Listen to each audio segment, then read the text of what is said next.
According to one rapist lodged in Tihar jail, rape जैसी कोई चीज नहीं होती। तो पूछा गया, भाई तुमने जो किया वो तो रेप था ना? कहा नहीं। Explanation, women have unsatiable desire for sex and what he did was to satisfy that। पूछा गया कि भाई तुम कौन हो रहे हो, तुम्हें कैसे पता लगा?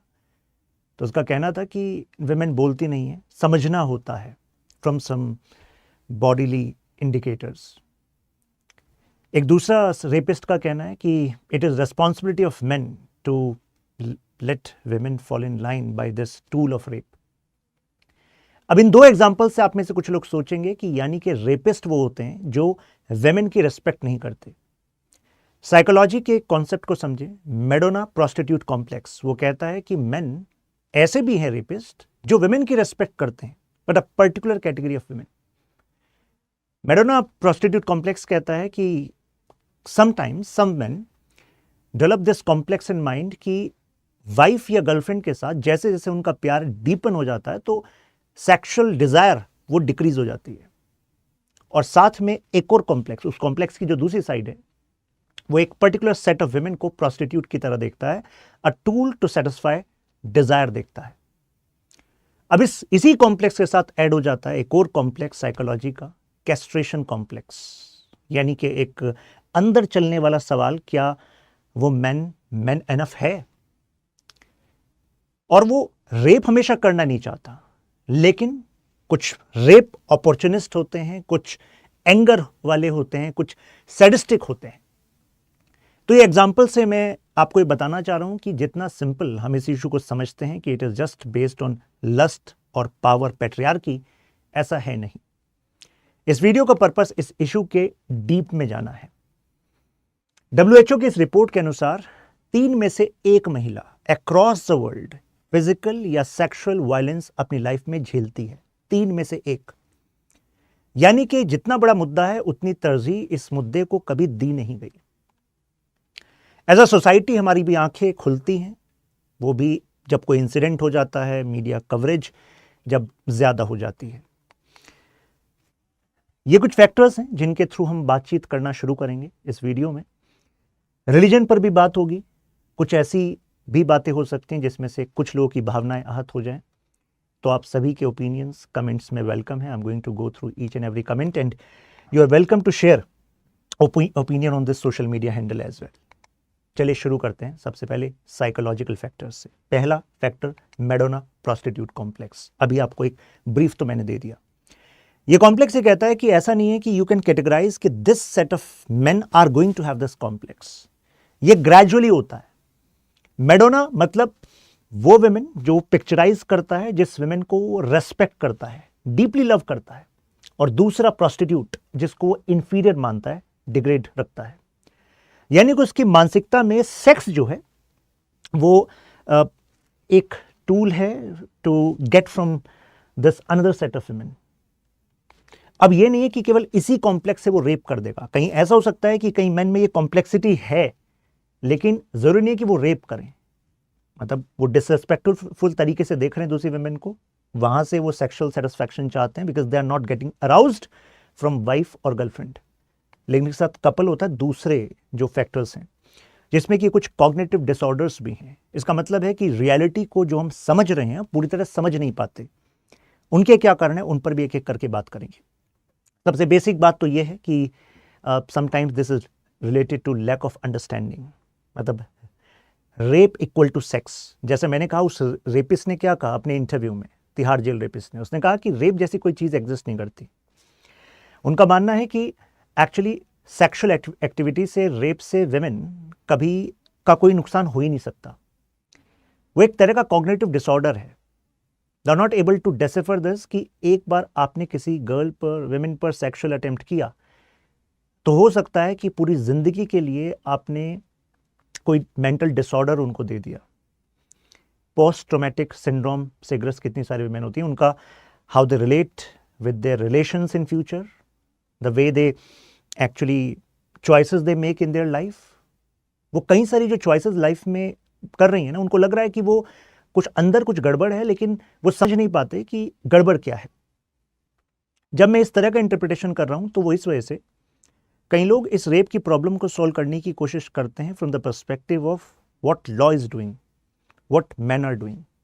लेकिन अगर इसको कॉम्प्रिहेंसिवली समझना है तो अकॉर्डिंग टू से specially radical feminist, they want to convey कि आपको समझना होगा कि what kind of experience a women is going through.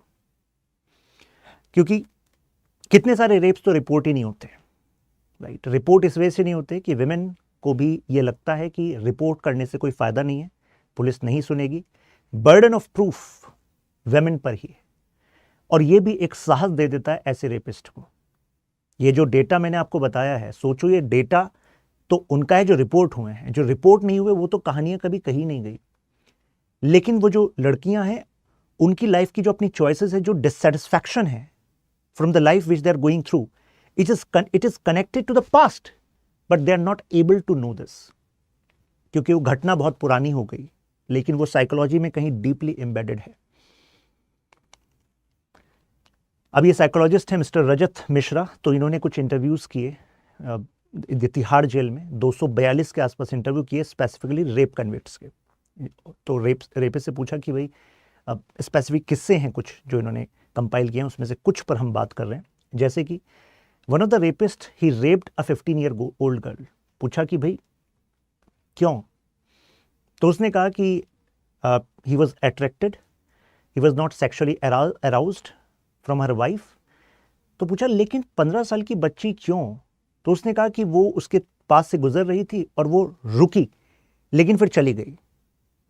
पूछा मतलब, तो उसका कहना था कि एक्चुअली वो कुछ चाहती थी मुझसे, लेकिन जो सोसाइटी के बंधन है उसने उसको रोक लिया। ये उसने डेसिफर किया इस सिचुएशन। तभी मैं कह रहा था कॉग्निटिव डिसऑर्डर, यानी कि जिस तरीके से वो समझ रहे हैं उसमें ही भ्रम है और इस वजह से रेप हो रहे हैं। जैसे कि वो कह रहे हैं कि विक्टिम के अंदर नर्वसनेस थी और अगर मैं अटेम्प्ट करता बाद में, जिस मौके की वो फिराक में था और जो उसने किया फिर नवरात्रि के दिन जब उसकी फैमिली बच्चे की वहां पर नहीं थी, तो वो कह रहा था कि वो तो उसने तो वही किया जो वो चाह रही थी। I thought somewhere her love for me was dormant, वो डॉर्मेंट था और वो एक दिन बाहर आना था। ये देखिए अदर एक और से पूछा गया तो उसने ये बताया कि actually he was flashing his genitals, मतलब कि कुछ रेपिस्ट ऐसे हुए जिन्होंने अपने प्राइवेट पार्ट को वेमेन को, गर्ल को शो किया और उस समय पर समटाइम्स वेमेन गेट फ्रोजन कि एक हो क्या गया है, नर्वसनेस में मतलब वो इधर उधर देखने लगती हैं। तो वो उसको डेसिफर ऐसे कर रहा है कि क्योंकि उन्होंने रिएक्ट नहीं किया नेगेटिवली तो शायद वो चाह रही हैं भविष्य में कुछ, और फिर वो रेगुलर अटेम्प्ट करते हैं। कुछ आपने सुना होगा ऐसे सोशल कंस्ट्रक्ट हमारी सोसाइटी में, मतलब चीखेगी, चिल्लाएगी, अंत में मान जाएगी। अब ये कुछ गाने के पार्ट हो सकते हैं, बॉलीवुड के डायलॉग हो सकते हैं और शायद आप पर वो उसका कोई ऐसा नेगेटिव फर्क ना पड़ा हो, लेकिन सोसाइटी में हर तरह के लोग हैं। तो जो कॉग्निटिव डिसऑर्डर वाले लोग हैं उनके अंदर वो सेंटेंस बैठ जाता है एज रियलिटी कि चीखना चिल्लाना that is part of women's play, लेकिन ultimately she is going to agree. तो ये सोशल कंस्ट्रक्ट्स बड़ा रोल अदा करते हैं। तो यानी कि आपको पता लगा कि जब मैं कॉग्निटिव डिसऑर्डर की बात करूं तो they have some distorted beliefs, यानी कि सिचुएशन को वो वैसे नहीं समझ रहे जैसी सिचुएशन है, वो अलग तरीके से समझ रहे।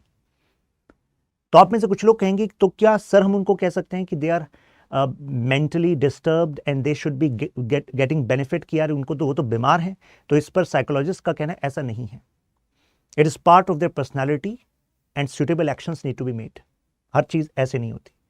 अब यहां पर एक फेमस ऑथर हैं गैविन डे बेको, उन्होंने कहा कितने सारे रेप ऐसे हैं जो नोन ने किए हैं, किसी बाहरी ने नहीं किए। कोई ऑफिस में था, school, college, gardener, cook, relative, ऐसा। तो इन्होंने कंपाइल करें कुछ चीजें जो इन्होंने प्री इंडिकेटिव बिहेवियर बताए हैं। तो जो गर्ल्स इस वीडियो को देख रही हैं वो भी कुछ रिलेट कर सकती हैं या आप शेयर कर सकते हैं इस वीडियो को, और आपका क्या व्यू है आप भी ओपिनियन कमेंट में दे सकते हैं। जैसे पहला व्यू बता रहे हैं फोर्स टीमिंग। कई बार जो ऐसे कॉग्निटिव डिसऑर्डर वाले लोग होते हैं तो वो जानबूझकर वी मतलब जानबूझकर जुड़ना चाहते हैं उस लड़की के साथ, फोर्सफुली जानबूझकर वी अस दिखना चाहते हैं हर जगह कि yes we are one, we are common. तो ये इंडिकेटर है कि भाई कुछ तो गड़बड़ है सोचने समझने में। चार्म एंड नाइसनेस, कितनी जगह जो विक्टिम थी उसने बाद में बताया कि विश्वास नहीं होता कि वही इंसान है क्योंकि he was so nice with me. तो ये जो नाइसनेस है ना, चार्म है, वो भी एक इंडिकेटर है। Third, too many details. कई बार वो इतनी सारी बातें उस लड़की को बता रहा है जो उसने पूछी नहीं है लड़की ने। क्यों बता रहा है भाई, लेकिन वो बताया जा रहा है।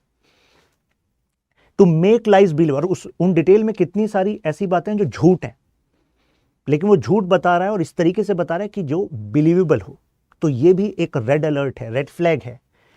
एक्सेसिव डिटेल्स जो पूछी नहीं गई हैं।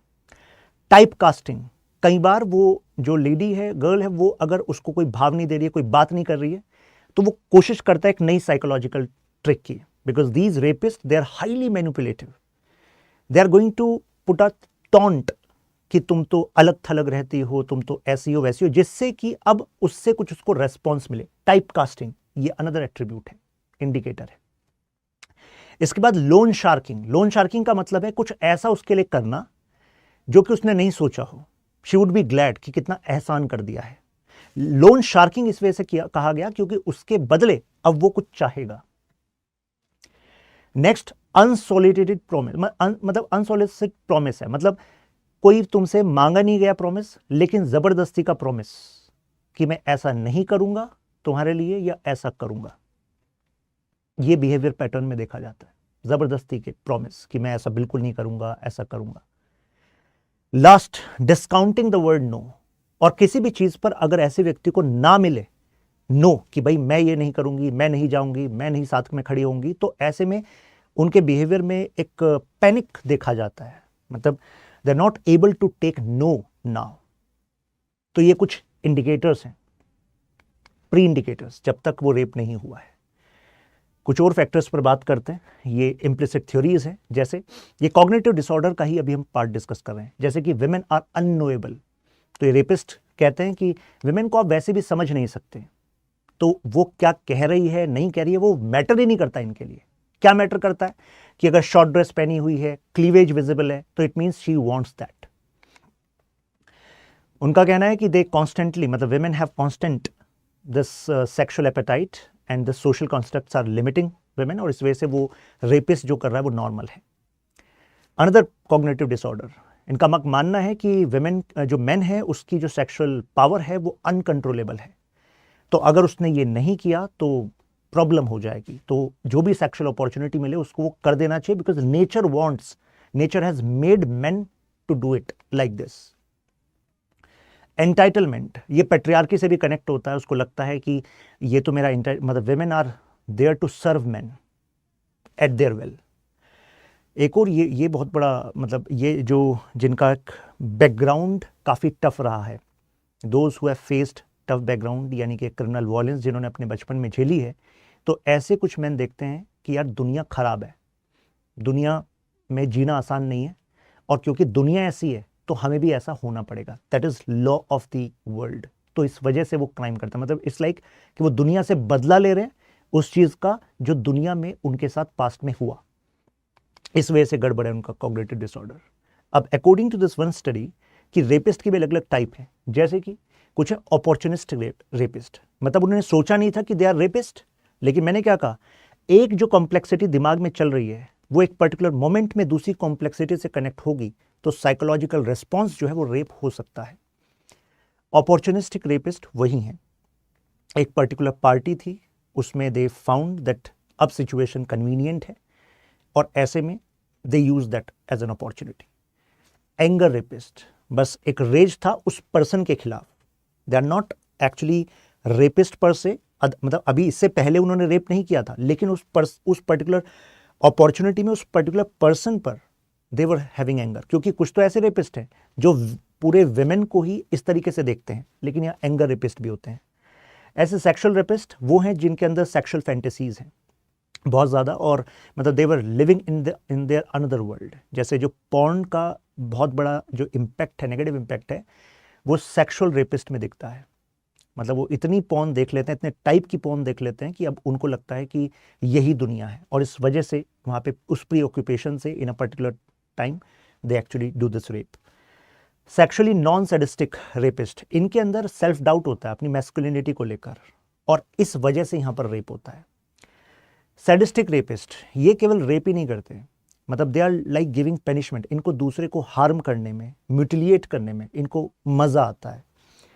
विंडिकेटिव रेपिस्ट, ये स्पेशली विमेन को मतलब विमेन को सेकेंडरी सेक्स ट्रीट करना चाहते हैं, वो ऐसा ही मानते हैं, और वही जहाँ पर वो देखते हैं कि women are getting above them, तो उस विंडिकेटिव नेचर से दे अटैक। अब कुछ थियरीज हैं, जैसे सिगमंड फ्रेड की थियरी है कैस्ट्रेशन एंजाइटी। अब इसके अदर ओपिनियन भी हैं कि बच्चे का जो चाइल्डहुड से, लेकिन हमारे लिए वो ज़रूरी नहीं है, हमारे लिए स्पेसिफिकली इस एडल्टहुड में रेप ज़रूरी है। तो इसका एक इंटरप्रिटेशन कहा जाता है कि मेन के अंदर ये कैस्ट्रेशन कॉम्प्लेक्स होता है। After a particular age continuously they are keep on thinking कि आर दे मैन एनफ और नॉट। तो ऐसे में उस अराउजल को प्रूफ करने के लिए, मतलब when they attempt this rape, so they are giving a validation to themself. ये एक साइको एनालिसिस है। अब सोशियोलॉजिकल फैक्टर में पैट्रियार्की तो सबसे बेसिक आपने सुना ही होगा। बेसिकली मैन इस तरीके से टाइपकास्ट करते हैं विमेन को कि विमेन तुम्हें ऐसा नहीं पहनना चाहिए, ऐसा नहीं जाना चाहिए, ये नहीं करना चाहिए। इस पैट्रियार्की में कोई एक देश नहीं, मतलब पूरी दुनिया में मेजॉरिटी ऑफ सोसाइटीज़ में आप यही तरह का एक रूल देखेंगे कि मेन आर डोमिनेटिंग। अब इसका रीज़न क्या है? इसके कुछ इकोनॉमिक रीजंस भी कहे जाते हैं, कल्चरल रीजंस भी कहे जाते हैं। यानी कि एक समय पर जब एग्रीकल्चर बेस्ड सोसाइटी होती होगी तो physical labour was the main way to get the product out of land. तो उस समय मैन को रिस्पॉन्सिबिलिटी मिली होगी कि चलो भाई तुम यहाँ से खेती करके लाओ, क्योंकि you are given this kind of gene, this kind of physiology, muscles power ज़्यादा है। और विमेन, ठीक है, you should take care of house hold.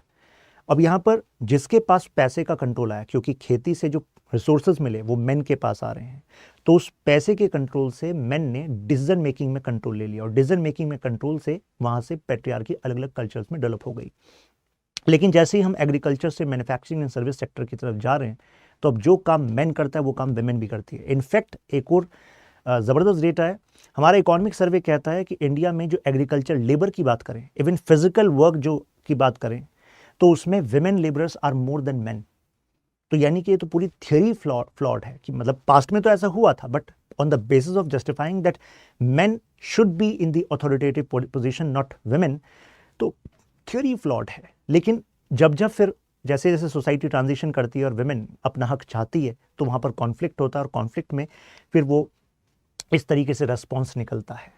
Marital rape वो इसी का एक उदाहरण है। मतलब उनका मानना है कि women are there to serve man, serve the need of man.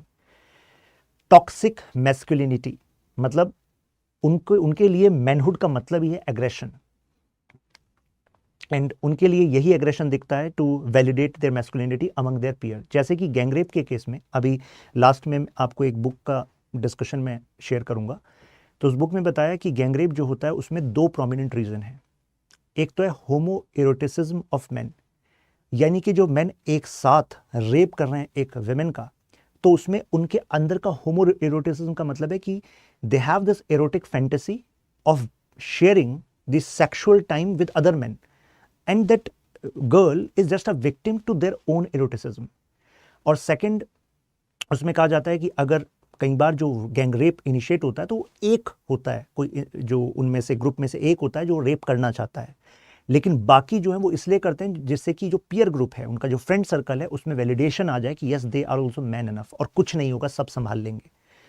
सो इस तरह की ये टॉक्सिक मैस्कुलिनिटी का ही ये एग्जाम्पल है, ये सब इसी का उदाहरण है। तो इसी वजह से जो मतलब चाहे हम आपके फेमिनिज्म की बात करें या फिर LGBTQ राइट्स की बात करें, तो जो टॉक्सिक मैस्कुलिनिटी होती है वो इन व्यूज़ के खिलाफ होती है। नाउ ये सोशल डिसएनफ्रेंचाइजमेंट, इसका मतलब है कि देयर आर सम मेन जिन्होंने बचपन से वो सोशली उनको साइडलाइन किया गया, ऐसा उन्होंने परसीव किया। It may be due to financial status, due to their looks, या उनका खुद का कॉन्फिडेंस, दूसरों से बात ना कर पाना, और इस वजह से उनकी साइकोलॉजी डेवलप हो गई ऐसी कि they are not able to develop emotional relation with the female counterpart. तो इस वजह से उनको relation, respect, feeling of others, इसको वो समझ ही नहीं पाते। तो what they know is lust and this expression of rape. Caste domination एक बड़ा फैक्टर है। कितनी जगह पर upper caste and lower caste conflict में रेप वॉज अ टूल। ऐसा क्यों? क्योंकि रेप के थ्रू वो बताना चाहते हैं दलित वुमेन को, कितनी जगह जो आप देखते हो केसेस में, that you are not worthy of respect, and this is a message to the men in Dalit community as well. तो ये भी एक तरीका है, जब वो देखते हैं कि देयर इज दलित रिवाइवलिज्म, तो कई जगह पर ऐसे इंसिडेंट्स भी हुए हैं। Marginalize section. Now feminist theory का क्या मानना है? तो फेमिनिस्ट थ्योरी कहती है कि सबसे पहली बात तो आपको जानना होगा कि when you look at law you will see main only, क्योंकि ज़्यादातर कानून किसने बनाए? मेन ने बनाए। इसी वजह से रेप लॉज में भी बड़े गैप थे। मैं एग्जांपल देना चाहूँगा, एक बड़ा इनफेमस केस है हमारे देश का, Aruna Shanbaug case. So Aruna Shanbaug was a nurse in KEM hospital in Maharashtra. She was brutally raped by a ward boy when she was actually going off her duty. तो वो जो बेसमेंट में एक लॉकर होता है, वहाँ से अपना सामान लेकर जाने वाली थी, तो वार्ड बॉय ने उनको स्ट्रैंगुलेट कर दिया किसी चेन से और रेप किया, और उस स्ट्रैंगुलेशन से ब्लड का फ्लो उनके ब्रेन तक नहीं हो पाया और इस वजह से कोमा में चली गई। और इंडिया की one of the longest time का जो कोमा का केस है वो अरुणा शानबाग का केस है। लेकिन आपको अचंभा होगा सुनकर कि वो जो वार्ड बॉय था उस पर रेप का चार्ज नहीं लगा, और वो 6 से 7 साल में निकलकर बरी हो गया। अटेम्प्ट टू मर्डर उस पर लगा, लेकिन रेप का चार्ज नहीं लगा। क्यों नहीं लगा? क्योंकि उस समय IPC की धारा 376, रेप की जो धारा थी 376, सो उसके हिसाब से रेप का जो डेफिनेशन था वो था वेजाइनल इंटरकोर्स। लेकिन उस रेपिस्ट ने जो रेप किया था उसमें एनल इंटरकोर्स किया था और स्ट्रैंगुलेशन किया था। अब क्योंकि वो जो डेफिनेशन थी that was just about vaginal intercourse, तो इस वजह से कितने सारे जो रेपिस्ट हैं उस पर रेप का चार्ज लग ही नहीं पा रहा। पहली बात तो विक्टिम का पुलिस तक पहुंचना मुश्किल, फिर वहां पर वो जो इनह्यूमन 2 फिंगर टेस्ट वाला, मतलब एक SOP था, स्टैंडर्ड ऑपरेटिंग प्रोसीजर था, उसकी वजह से नहीं जा पा रहे आगे प्रोसेस में। और उसके बाद अगर ये प्रूव भी हो जाए कि सेक्सुअल असॉल्ट हुआ है तो भी रेप का चार्ज लगना पॉसिबिलिटी नहीं है कि वो रेप का चार्ज लग ही जाएगा उस पर। तो इतनी सारे हर्डल्स थे। तो आपको लगेगा कि अच्छा, यानी कि सोल्यूशन तो फिर तो लॉ के चेंज में था। एक्चुअली जब निर्भया केस हुआ 2012 में, उसके बाद जो जस्टिस जयस वर्मा कमेटी बनी, तो उसके बाद उसने रिकमेंडेशन दिया कि IPC 376 को आपको वाइडर करना पड़ेगा, और फिर वाइडर हुआ। लेकिन अब भी उसके बाद भी आप इतने सारे इंसिडेंट्स देख रहे हैं, तो इससे एक बात तो हमारी आंखें खुल जानी चाहिए कि it is not just about law. Law में चेंज होना तो जरूरी था, लेकिन इसके अलावा अदर चीजें भी हैं। तो अब एक तो लॉ में चेंज करना पड़ेगा, वो तो एक फैक्ट है ही, ठीक है, क्योंकि लॉ अगर मेन ने बनाया तो विमेन का जो एक्सपीरियंस है, जो उनकी प्रॉब्लम्स हैं, वो लॉ में रिफ्लेक्ट नहीं होंगी, राइट। इनका मानना है कि all men wants to actually control women. जब जब विमेन उनकी अथॉरिटी को चैलेंज करती है दुनिया में कहीं पर भी, तो मेन चाहते हैं उसको एक लेसन देना। यहां पर ब्राउन मिलर अपनी बुक में कह रही हैं कि आप केवल रेप पर बात कर रहे हैं, लेकिन आप उस वायलेंस पर कभी बात नहीं करेंगे जो विमेन झेलती है। अगर उस मेन को सेक्सुअल एडवांसेस मिल गए, चाहे वो ऑफिस स्पेस है या घर है या कहीं पर भी है, तो ठीक है, लेकिन अगर उसको एडवांसेस नहीं मिले तो उसके बाद जो विमेन साइकोलॉजिकल सिचुएशनल वायलेंस झेलती है, तो क्या उसको इससे एसोसिएट करना जरूरी नहीं है? तो वो भी तो वायलेंस है। तो उसका जो सोर्स है वो ये है कि men wants to control women, क्योंकि उनको क्वेश्चन उठने लगता है अपनी मैस्कुलिनिटी पर। तो यहां पर अगर समाधान आपको ढूंढना है तो समाधान आपको ढूंढना होगा कि how you want to define masculinity. इसकी परिभाषा को आपको बदलना होगा, right. What it means to be man, means to be man, वैसा ही आपको टीच करना होगा अपने परिवार में बच्चों को।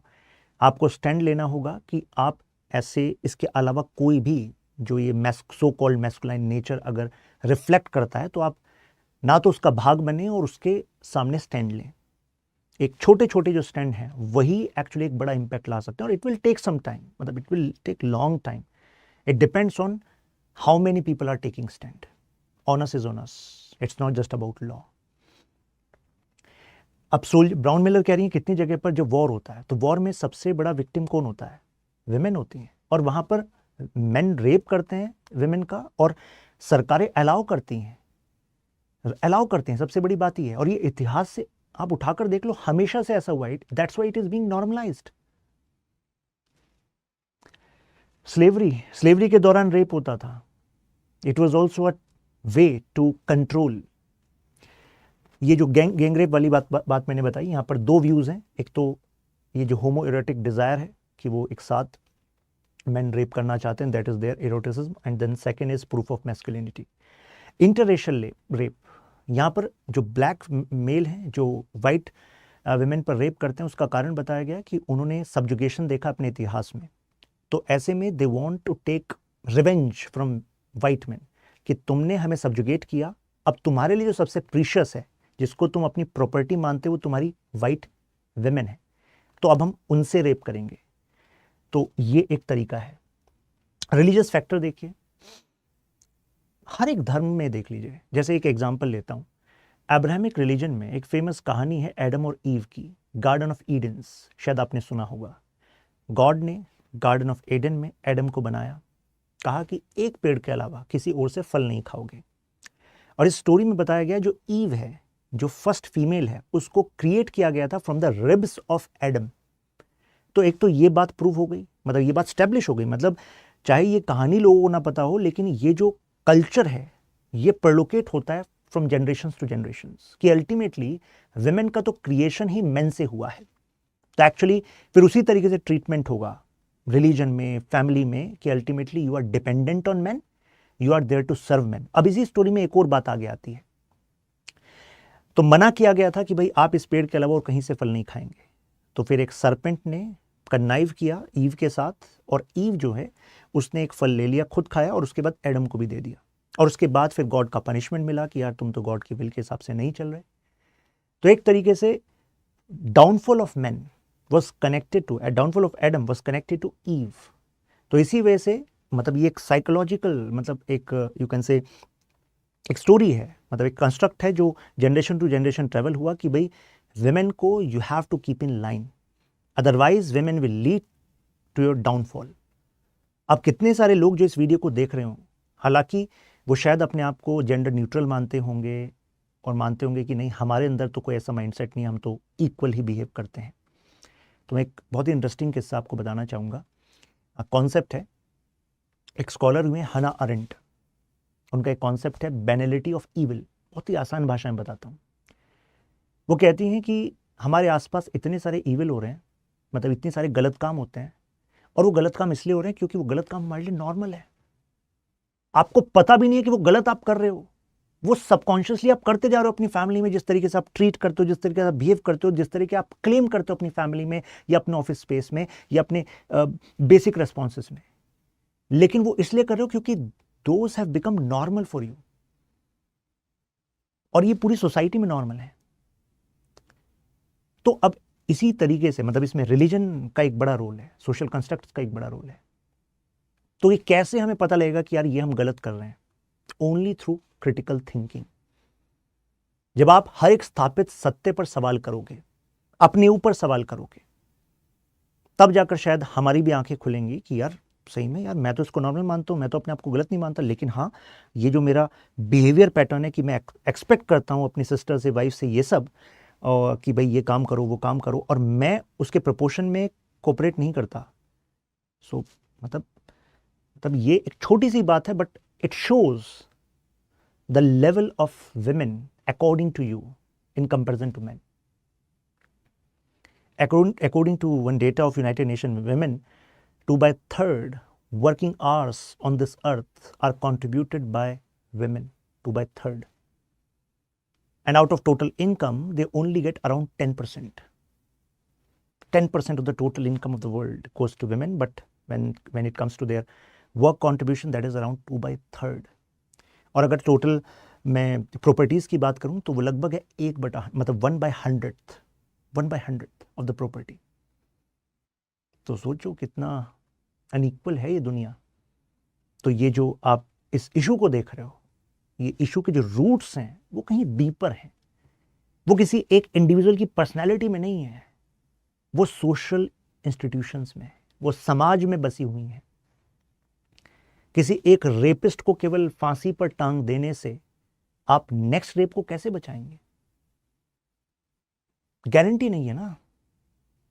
ये it is too simple a solution. अगर ऐसा होता तो मिडिल ईस्ट में तो रेप नहीं होते। आप, I was having discussion and doing this research before this topic, तो सम पीपल वर सेइंग कि यार मिडिल ईस्ट में और नदर्न अफ्रीकन जहाँ पे शरिया है मान लीजिए कुछ देशों में, तो वहाँ तो रेप होते ही नहीं होंगे, but data was saying otherwise. कितनी जगह पर तो रेप हुआ है वो बाहर ही नहीं आ पाएगा, फिर क्या करोगे? और कितनी जगह आते भी हैं, तो फिर क्या ये एक सिंपल सॉल्यूशन है? कोई एंटीडोट है? एंटीडोट नहीं है ये। तो रिलीजियस फैक्टर, जैसे विमेन को प्योर मानना, ठीक है, एक तो ये बताया आपको एडम ईव वाली कहानी, अब्राहमिक रिलीजन। देखिए एक और सेइंग है, जिस धर्म में महिला को देवी माना जाता है वहां पर उसका शोषण होना भी लाजमी है। आप कहेंगे ऐसा कैसे यार, देवी मान रहे हैं, रेस्पेक्ट कर रहे हैं, ऐसा कैसे बोल दिया आपने? क्योंकि अगर आपने देवी मान लिया तो उसका मतलब है कि now you are thinking of women at higher pedestal. तो अगर कोई लड़की, जैसा आपने देवी का एट्रीब्यूट मान रखा है कि देवी को तो ऐसे बिहेव करना चाहिए, अगर वो वैसे नहीं बिहेव कर रही तो नाउ यू विल सी हर, क्या आप रेस्पेक्टफुल वे में देख पाएंगे? नहीं देख पाएंगे। यही तो हो रहा है समाज के साथ। कितना सारे रेपिस्ट जो हैं वो कह रहे हैं कि women should not be out at night. वो एक लड़के के साथ बाहर जा रही थी तो वो तो है ही ऐसे। क्यों? क्योंकि आपका माइंडसेट ही है ना। तभी प्योरिटी, देवी, ये सब नहीं चाहिए विमेन को। Let it her be a girl, a woman. Existence is prior to essence. जो उसका होना है वो अपने आप में काफी है। जो ये है, ये सब एसेंस है, प्योरिटी, देवी। It is good, every society should have some values, but ऐसा नहीं है कि आपने कहा कि नहीं ये टैग है भाई, ऐसा होना चाहिए वुमेन को, तो ऐसा नहीं है तो फिर तो आप वुमेन ही नहीं है। ये गड़बड़ है। तो फिर प्योरिटी को प्रिजर्व करने के लिए पनिशमेंट दिए जाते हैं, हार्श पनिशमेंट। ऐसे ही जैसे ये मुस्लिम मैरिज में आपने सुना होगा कि डिवोर्स के बाद फिर ultimately remarry a husband after marrying another person, it is also considered as tantamount to rape. Divorce के बाद, निकाह हलाला के बाद, ये काफ़ी चर्चा में रहा issue, specially when this triple talaq was in news, the nikah halala was also in news. Economic factors, देखिए अब अगर पैसा मैन के कंट्रोल में है तो डिसीजन मेकिंग मैन के कंट्रोल में रही है, ये भी एक रीज़न है। तो ऐसे में अगर विमेन को एम्पावर होना है तो ऐसे में she should invest in education, she should invest in empowerment. जैसे एक एग्जांपल देता हूँ, according to one radical feminist, जो ये विमेन मैगजीन्स है ना, जो ये बताती हैं कि यार लड़की के लिए सबसे एसेंशियल एट्रीब्यूट है खूबसूरती, ये लड़कियों के दमन का एक बहुत बड़ा कारण है। क्योंकि जिस एज में उसको फोकस करना चाहिए स्मार्ट बनने पर, इंटेलिजेंट बनने पर, एजुकेट होने पर, तो उसका फोकस वो होना चाहिए। जबकि ये जो मैगजीन्स हैं स्पेशली, मतलब सोसाइटीज़ में क्या ये मैसेज देती आई हैं, ये मैसेज देती आई हैं कि यार लड़की के लिए सबसे ज़रूरी है खूबसूरत होना और लड़के के लिए है career, and she should marry early, क्योंकि अगर उसकी एज ज़्यादा हो गई तो she won't get a good groom, तो अच्छा लड़का नहीं मिलेगा। और इसी वजह से कितनी सारी जो लड़कियां हैं वो, अगर मैं हायर एजुकेशन में देखूं तो हायर एजुकेशन में नंबर्स कम मिलेंगे, और अगर किसी वजह से हस्बैंड एक्सपायर हो जाता है तो ultimately she will be dependent, divorce हो जाता है शी विल बी डिपेंडेंट। और उसके बाद अगर वो जॉब मार्केट में आई भी तो जॉब मार्केट में व्हाट डू यू थिंक, वो हाई पेइंग जॉब में जाएंगे या लो पेइंग जॉब में जाएंगे? लो पेइंग जॉब में जाएंगे। तो ultimately she should focus on actually quality education, right. ये एक मिथ्स हैं अबाउट फेमिनाइन की यार महिला के लिए तो खूबसूरती सबसे ज़रूरी है। और ये कॉम्प्लेक्सिटीज़ हैं जो कई लड़कियों में डाली जाती हैं बाय दिस मीडिया और मैगजीन्स, और इसी वजह से most of the girls in their teenage and later they actually suffer from one or other complexity about their looks, और जिसकी वजह से उनकी लाइफ में फुल एक्सप्रेशन नहीं आ पाता in their career, in their studies, क्योंकि अंदर अंदर परेशानी है कि यार I am not satisfied with my nose, one cheek or this. तो ये भी एक डिसएम्पावरमेंट का कारण है, और जो भी डिसएम्पावर्ड होगा उसको कंट्रोल करने वाले मिल जाएंगे, क्योंकि these beauty standards are they some natural facts? नहीं, ये तो क्रिएशन है सोसाइटी की। जो ब्यूटी के मानक हैं, नोज, ईयर्स, कलर, हाइट, मानक है। Ultimately if you exist, if you are functional, it means you are beautiful. बाकी सब मनगढ़ंत कहानियां हैं। तो मतलब we have to develop this kind of critical reasoning to strengthen our women. Legal factors अभी बताया कि रिपोर्ट ही नहीं होते, कितने केसेस रिपोर्ट हो रहे हैं तो पुलिस उनको ड्यू इंपॉर्टेंस नहीं देती, कितनी जगह ट्रेनिंग नहीं है, सेंसिटिविटी ट्रेनिंग नहीं है। प्लस पुलिस भी इमोशनल फेटीग से गुजरती है, वो रोज इतने किस्से देखते हैं कि अब उनके लिए वो चीज़ें नॉर्मल हो जाती हैं। That's why they are not able to connect with the sensitivity of the pain, और you can say pain of the victim. तो ये एक बड़ा रीज़न है। तो इस वजह से regular sensitivity training about standard operating procedures, जहाँ पर भी हमें इनह्यूमन ट्रीटमेंट दिख रहा है उनको रूट आउट करना ज़रूरी है। तो वे फॉरवर्ड हमें क्या दिख रहा है इस टॉपिक में? मुझे लग रहा है कि इस पूरे डिस्कशन से काफ़ी सारी चीज़ें आपने ली होंगी। तो लॉ में चेंजेस, ठीक है, लॉ में चेंजेस ज़रूरी हैं, हुए भी, लेकिन अगर आप इन्वेस्टिगेशन फ्लॉड रहेगा, प्रोसिक्यूशन फ्लॉड रहेगा, जजेस की बात करें तो एक एक जज पर 2000 केस डिस्ट्रिक्ट जुडिशरी में अगर पेंडिंग है और देर शाम तक उनको बेल हियरिंग के केसेस भी सुनने हैं और फिर सर्वर पे अपडेट भी करने हैं, तो कितना टाइम वो दे पाएंगे, कितना स्पीडी जस्टिस मिल पाएगा? तो मतलब it's a comprehensive issue. Society के भी इश्यूज़ हैं, लॉ के भी इश्यूज़ हैं, इन्वेस्टिगेशन के इश्यूज़ हैं, प्रोसिक्यूशन के इश्यूज़ हैं, जुडिशरी लेवल पे इश्यूज़ हैं। अब आप कहेंगे इतने सारे इश्यूज़ हैं फिर तो रिजॉल्व ही नहीं होंगे, ऐसा कैसे हो सकता है? मतलब बड़े से बड़ी समस्याओं का समाधान निकला है। लेकिन ये बताइए कि विमेन इश्यूज़ कब देश में चुनावी मुद्दा बनता है? बनता है कभी? ये बड़े बदलाव लाना, जब निर्भया केस हुआ, जब सड़कों पर लोग थे, उनका गुस्सा था, तो जस्टिस जयस वर्मा कमेटी बन गई, अमेंडमेंट हो गया। लेकिन इस क्रिमिनल जस्टिस जो अमेंडमेंट हुआ था, इससे पहले इतने साल गुजर गए, आज़ादी के बाद से पहला सबसे बड़ा मेजर चेंज था फॉर सेक्सुअल यू कैन से सिक्योरिटी ऑफ विमेन, मतलब जो क्रिमिनल जस्टिस सिस्टम अमेंडमेंट था। लेकिन इतने पहले क्यों नहीं हुआ?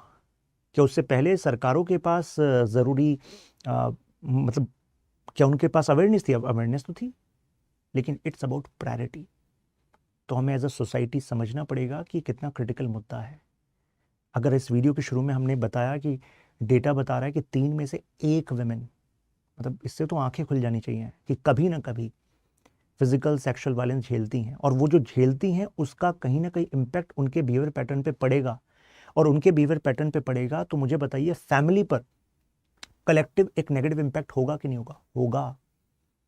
तो it's not just about women, it's about society as a whole, क्योंकि इसका इम्पैक्ट हम सब पर पड़ रहा है। तो एटलीस्ट हम इतना तो कर सकते हैं कि we take responsibility to ensure a safe space around us. हम टॉलरेट ना करें किसी भी टॉक्सिक मैस्कुलिनिटी को, चाहे वो कोई बॉस हो चाहे कलीग हो। हम स्टैंड लें, हम इंश्योर करें कि हम जेंडर न्यूट्रल एजुकेशन दें बच्चों को, हम इंश्योर करें कि उनके अंदर क्रिटिकल रीजनिंग दें, वो किसी भी बात को ऐसे ही ना मान लें, चाहे वो किसी मूवी से आ रही है, किसी फ्रेंड से आ रही है, अलॉन्ग विद दी डेवलपमेंट जो हमने बात की, तब जाकर कहीं कुछ हो पाएगा। इन्हीं की बात हमने यहाँ पर की हुई है। तो that's the end of this topic. और आपके क्या ओपिनियन है? I am going to go through each and every comment. Do share. You can connect with me here, Shashank Tyagi for you, Instagram, Telegram, कहीं पर भी. If you have some opinion, you can do share in comments as well as reach out here. Question एक बन सकता है, examine the reasons behind sexual violence against women. Also suggest major solutions. तो इसकी जो PDF है, इससे आपको content मिल जाएगा. PDF I am going to upload here, Shashank Tyagi for you, Telegram group में. You can take from there. Thank you. ख्याल रखिए.